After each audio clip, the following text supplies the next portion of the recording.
Entonces, el Ministerio Público imputa asesinato, entonces el abogado defensor lo discute con argumentos y ley que no es asesinato, es homicidio.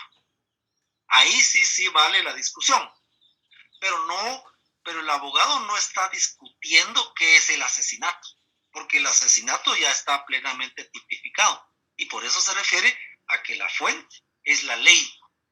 Entonces, eso es lo objetivo de la ley, lo que está colocado. Y lo subjetivo es la interpretación, ya sea ética, moral, de costumbre o qué sé yo, que se está haciendo uso de ello. Yo por costumbre no me matrimonio, o por tema cultural, el matrimonio no va con mi cultura. Bueno, esa es la subjetividad mía. Pero la norma no la estoy discutiendo. Yo no estoy discutiendo el matrimonio. Sí estamos entendidos ya cuando la fuente del derecho es formal. ¿Pregunto? Licenciado. Okay. Muy bien, muchas gracias. Entonces, dentro de esa formalidad de la fuente, entonces es la ley. Y ya puede ser ley sustantiva o ley adjetiva. Era lo que estábamos también hablando la vez pasada. Por eso, ahora ya la entienden mejor. Entonces, la fuente formal, que es la ley, puede ser sustantiva o puede ser adjetiva. Sustantiva, porque es la sustancia. Entonces, aquí tengo el Código Civil. Muy bien, entonces, ¿qué me dice a mí el Código Civil, el artículo 1? Dice, personalidad. La personalidad civil comienza con el nacimiento y termina con la muerte. Entonces, hasta ahí hay punto y coma. Entonces, ¿alguien puede discutir esto? Nadie. O sea, sí lo puede discutir, pero esa su discusión es vana. Es vana porque no cabe. Porque está clarificado de una forma objetiva como fuente de derecho formal que la personalidad civil comienza con el nacimiento y termina con la muerte. Ah, bueno, pues entonces quiere decir que yo civilmente tengo personalidad desde que nazco. Por eso es de que hay obligación de registrar su nombre y apellido en el RENAP. O sea, es una obligación. Porque en tanto no esté registrado, pues su personalidad civil no termina de configurarse. Eso no quiere decir que el momento en que nace el niño y se tardan 24 horas, no quiere decir que durante esas 24 horas el bebé no haya tenido personalidad civil. Por supuesto que la tiene. Lo que no la tiene es registrada. Entonces, imaginemos que el niño al nacer murió su madre en el parto y su padre, al salir desesperado por lo que sucedió, sufre otro accidente y muere. El niño, sus padres eran millonarios, pero el hecho de que no esté registrado todavía su nombre no quiere decir que él no sea objeto de la sucesión hereditaria. La sucesión es, en otras palabras, la herencia. No quiere decir que él no sea objeto de herencia. Él tiene sucesión. Pero para que la sucesión les entre a su esfera de derechos jurídicos, entonces hay que registrarlo. Y luego de que ya registrado, entonces hay que determinar a quién le corresponde ejercer la patria potestad del menor, a efecto de que goce de los bienes y patrimonio que dejaron intestados sus padres. Entonces hay que iniciar el proceso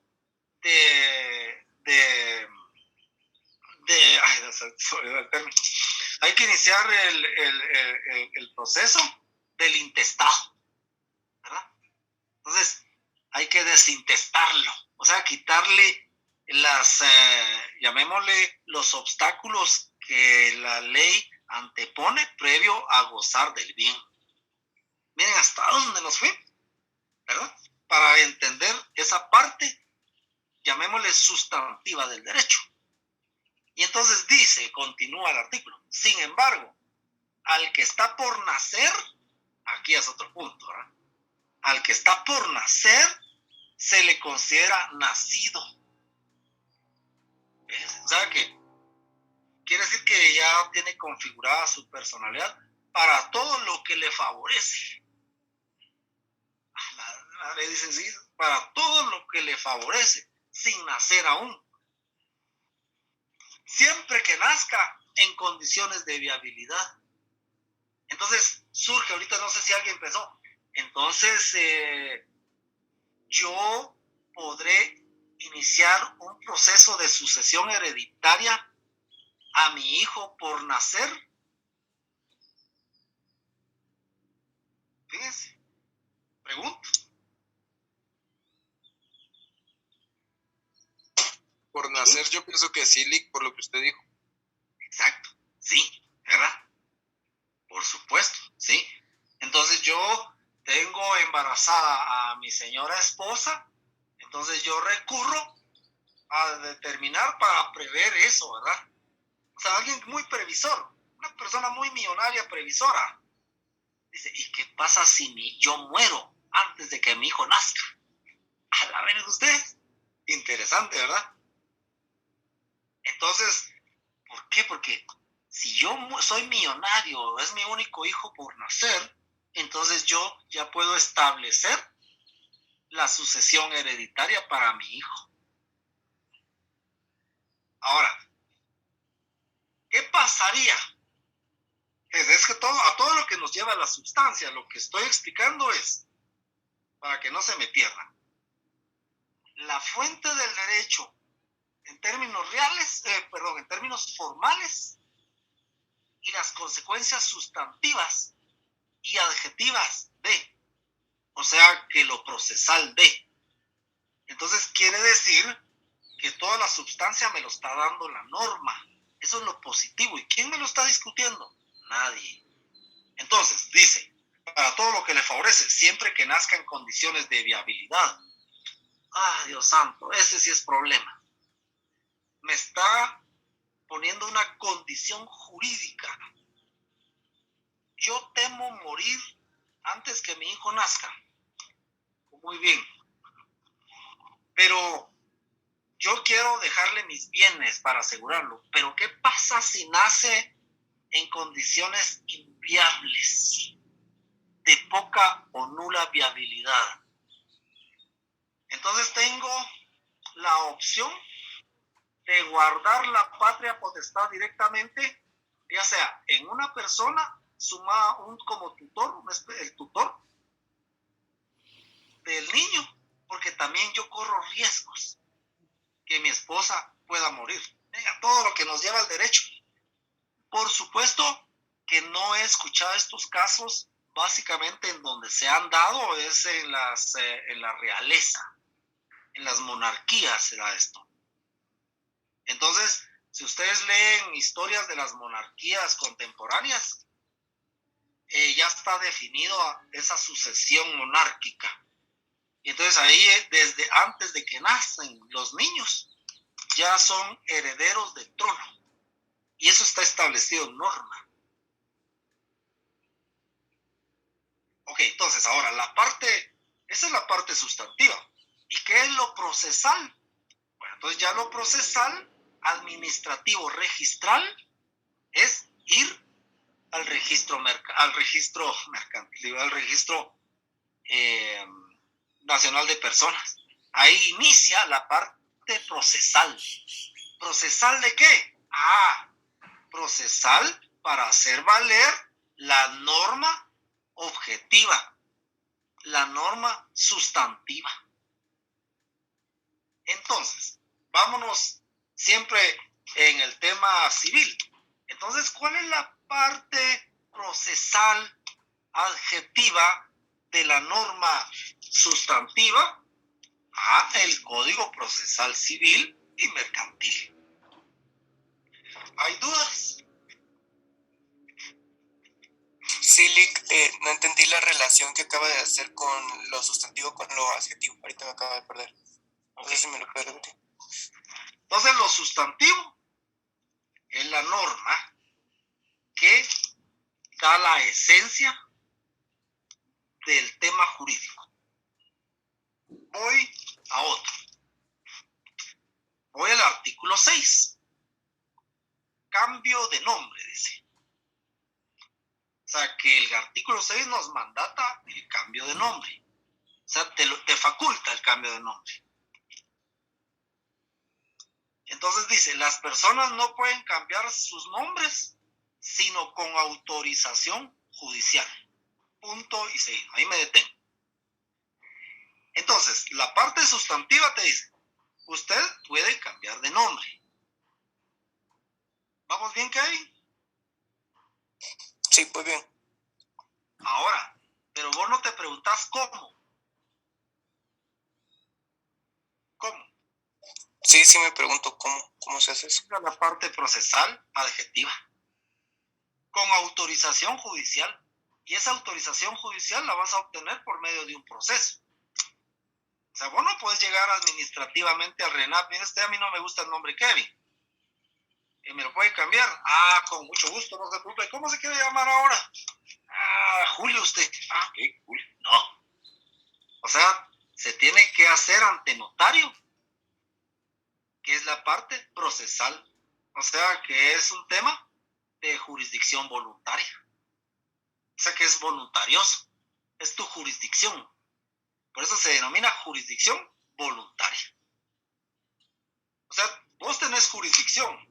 Yo también tengo mi jurisdicción voluntaria. ¿Hasta dónde yo puedo llegar? Voluntariamente. ¿Me puedo yo cambiar el nombre? Sí. Pero procesalmente. ¿Hoy sí? Ahora sí, Lick, gracias. Licenciado, solo para aclarar, por ejemplo, la fuente sustantiva es la parte normativa de una ley. La adjetiva es el cómo realizar la fuente sustantiva. Y el procesal es el método en cómo lo vamos a realizar. ¿Es así? Aunque lo procesal también es positivo, ¿verdad? También es fuente real. Ok. Alguien me escribió ahí, pero ya se fue el chat. Perdón, licenciado, fui yo. Es que era solo para aclarar ahí con los compañeros. Para llegar al proceso que se vuelve legal, que sería la parte sustantiva, la forma de adjetivizarlo es iniciando el trámite de ese mismo proceso. Así es, exactamente. Así es, Giovanni, gracias. O sea, ¿cómo hacer valer el derecho? ¿Verdad? ¿Cómo se hace valer? Es que usted solo me dice cómo cambiar, que puedo cambiarme el nombre. Pero no me dice, porque me dice que yo fui al RENAP y eso ha pasado. Eso ha pasado. Colegas me han contado eso con el cambio de nombre. Es que llega una persona a X lugar, ¿verdad? Y, mire, ¿usted me puedo cambiar el nombre? Sí, pues se puede cambiar. Muchas gracias. Sí, se va. Y le pregunta a alguien, ¿vos dónde se hace el cambio de nombre? Eso es RENAP. Pues se va al RENAP. Mire, usted dejó a cambiarme el nombre. ¿Y cómo así? Es que ha pasado, es un hecho real. Y por eso lo estoy usando de ejemplo, ¿verdad? Entonces le dicen, no, mire, disculpe. Entonces ya le asesoran. Ya le asesoran cuál es el proceso de cambio de nombre. Entonces ya viene identificación de persona, etcétera. Pero lo procesal no le va a quitar el nombre. Por ejemplo, si yo pretendo cambiarme el nombre Oscar, yo voy a ser Oscar hasta que muera. Y en mi certificado de nacimiento dirá siempre Oscar Bautista. Yo me quise poner Julio. Entonces ya viene la identificación de persona por cambio de nombre. Pero Oscar Bautista me perseguirá a donde vaya. Eso seguiré siéndolo. El cambio de nombre es más que todo ante la vida social, ¿verdad? Es que a mí siempre me han dicho Julio, es que hay personas que así ha sucedido, ¿verdad? Que toda la vida les han dicho así. Yo tuve un alumno que le decían Orellana. pero yo cuando veía su nombre, ¿dónde está Orellana? Entonces, mira, disculpa, vos sos de apellido Orellana. No, me dijo. Es que lo que sucede es que mi familia es socia de los transportes Orellana. ¿Han escuchado los transportes Orellana? Entonces somos socios porque esas empresas ya solo dejaron el nombre, ¿verdad? Pero ya son socios, somos socios de Orellana. Y por eso me llaman Orellana. Es Orellana. Entonces, si él quisiera, llega al RENAP. Entonces él dice, bueno, no llega, ya estoy igual que el ejemplo, sino inicia un proceso de cambio de nombre y se va a poner Orellana. Su nombre. Licenciado. ¿Correcto? Sí. Licenciado, regresando un poquito a la voluntaria, ¿esa se ejerce a partir de la mayoría de edad? O sea, lo traigo a colación porque, o sea, ese cambio de nombre lo puede hacer alguien cuando ya cumplió su mayoría de edad, no lo puede hacer Individualmente. Individualmente, sí. Pero mi pregunta si sería, es menor, los padres de familia le pueden cambiar nombre. Y justo esa información que usted le acaba de brindar es la parte adjetiva, ¿de acuerdo? Es Ajá. parte de la parte adjetiva. Sí. Pero sí, Jorge Luis, así es. O sea, que el nombre se puede cambiar en cualquier momento. ¿Correcto? ¿Hoy sí? sí, gracias. Sí, o sea que recordemos, ¿verdad? Que los derechos civiles pues existen siempre. Por eso es de que el artículo 1, la personalidad civil, comienza con el nacimiento. O sea, yo sigo teniendo personalidad civil, pero una persona ejerce ese mi derecho. ¿Qué persona? Una mayor de edad, que sea representante, padre, que guarde la patria potestad, que tenga un mandato, no sé, dependiendo del caso, del tema. Está claro con la ley como fuente de derecho. Real. ¿Sí? ¿Pregunto?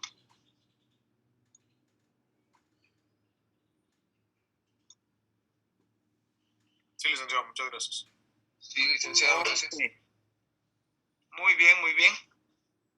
Bueno, entonces, en el caso esto de la ley, pues ahí estamos.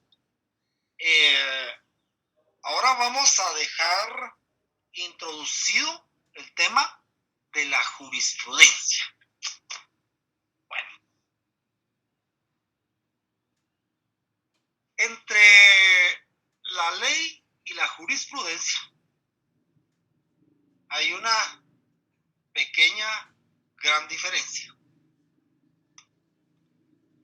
Que si bien es cierto, la jurisprudencia, ahorita búsquenme el término jurisprudencia para empezar.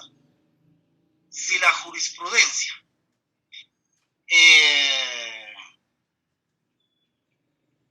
ya está establecida y pueda ser, llamémosle, trasladada del ámbito jurisdiccional a la ley, es que hay que hacerla valer.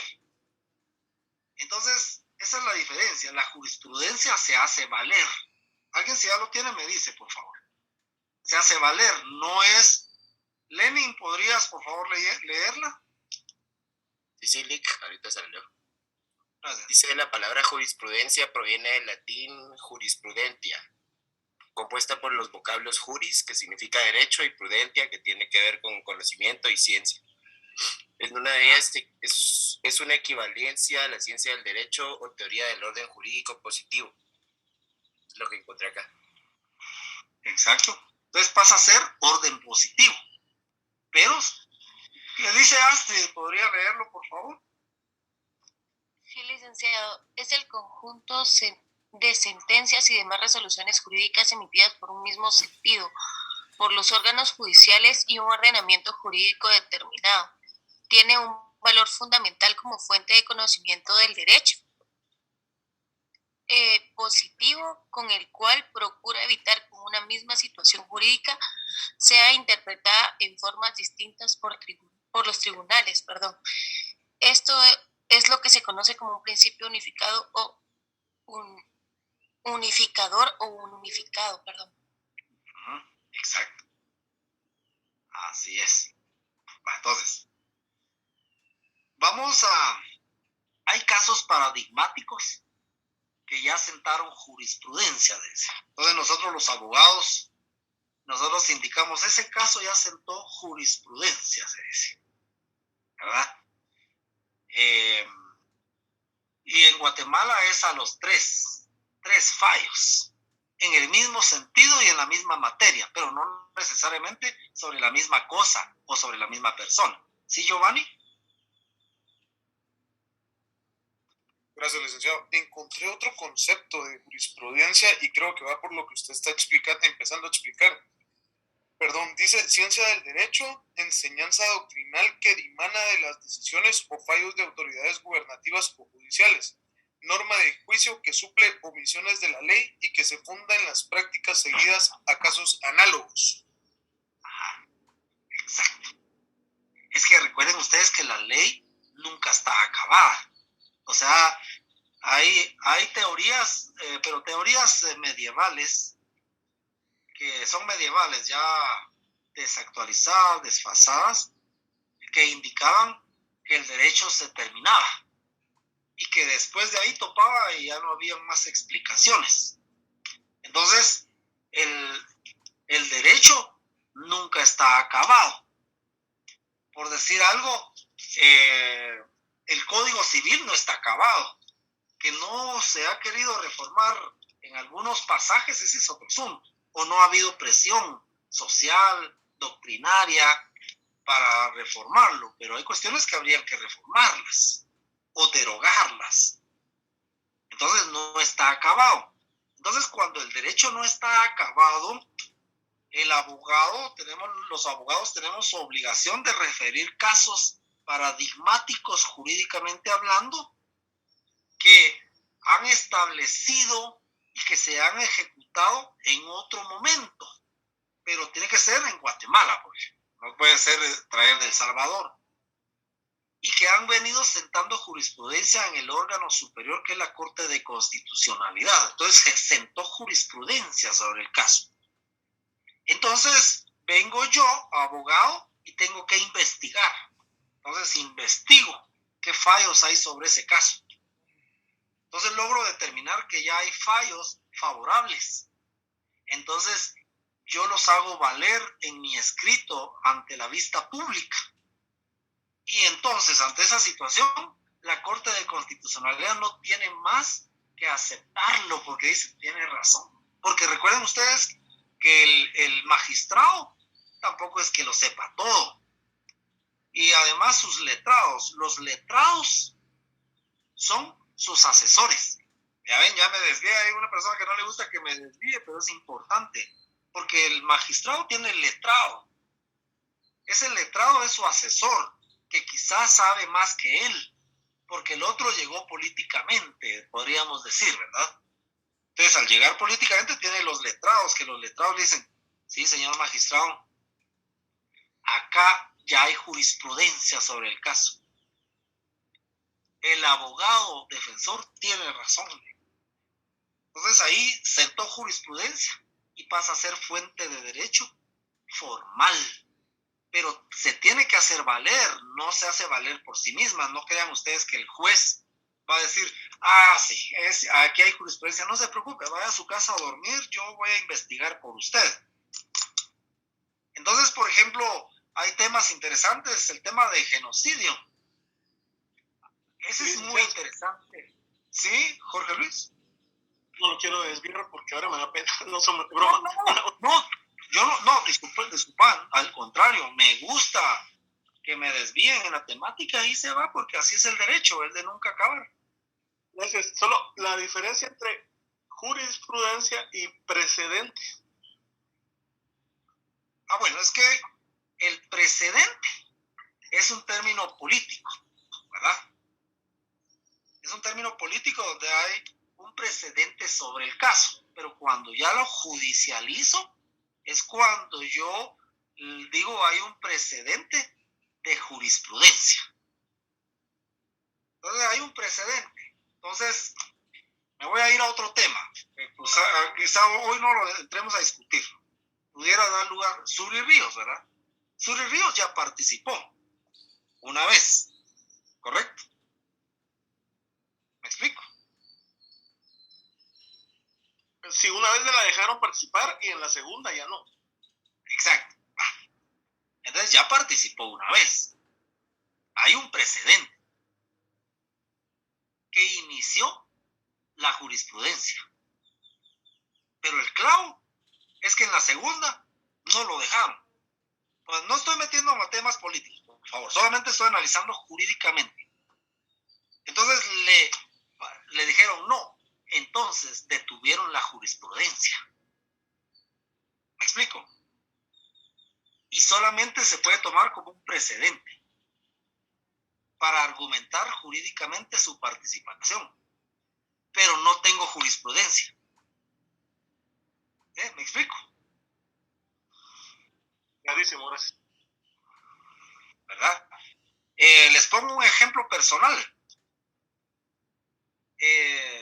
Siempre para hablar de jurisprudencia, cómo funciona y concluir con ese ejemplo de tipo personal. En el caso familiar, la municipalidad de un determinado lugar por cuestiones políticas nos mandaron a demoler una obra grande. O sea, a demoler un segundo y tercer nivel. Todo el mundo preocupado. Entonces yo les dije, miren, relájense. Déjenme investigar. Y voy a llevar el caso. Entonces me puse a investigar. Resulta, fíjense, que hay un principio que pasó a ser jurisprudencia. O sea que los principios también pasan a ser ley o jurisprudencia. El principio del derecho adquirido. Apunten, eso es importante. Hay un derecho adquirido. Entonces el derecho adquirido es jurisprudencia. ¿Cuál es el principio del derecho adquirido? Es que ese podría alegar Suri Ríos, y estoy seguro que van a hacerlo valer. No hay jurisprudencia, pero hay un derecho adquirido. A mí me dieron un derecho una vez, ¿por qué ahora me lo quitan? ¿Me explico? ¿Vamos bien? Ahora, con este tema de la demolición, ¿cuál era el derecho adquirido? La licencia que dieron para hacer un segundo y tercer nivel.